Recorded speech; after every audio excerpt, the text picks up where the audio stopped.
आत्मा गुण में एक समान है, मतलब अभेद, मगर तुलना में अंतर है, इसलिए भेद भी है। जैसे सूर्य और सूर्य की किरण,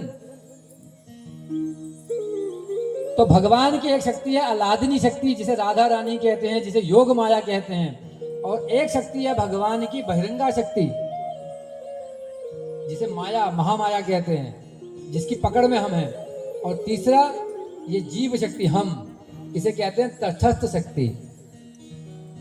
तो भगवान के ऊपर कभी माया का प्रभाव नहीं होता, मगर जीव कैसे माया में आता है? क्योंकि भगवान की एक शक्ति है क्या, अविद्या कर्म संज्ञानाम।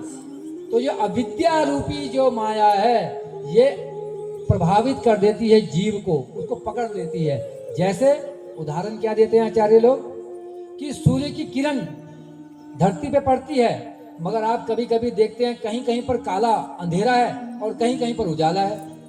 तो कहीं कहीं पर सूर्य की किरणें बाधित हो जाती हैं, वो आती नहीं है, और कहीं कहीं पर सूर्य की किरणें पृथ्वी पर आती हैं। इसका अर्थ यह है कि सूर्य की किरणों के ऊपर वो बादल जो है उसको ढक लेता है, सूर्य को नहीं, सूर्य की किरण को।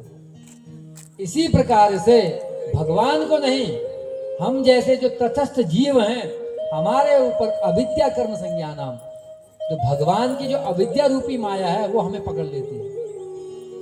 और क्यों पकड़ती है भाई, हमने क्या किया, हमें क्यों पकड़ लेती है? तो आचार्य लोग कहते हैं जैसे भगवान स्वतंत्र हैं, ऐसे ही आत्मा भी स्वतंत्र है। भगवान किसी को बाधित नहीं करते, किसी को अपना गुलाम नहीं बनाते। दुनिया में लोग कहते हैं अरे भगवान सबको भक्त क्यों नहीं बना देते?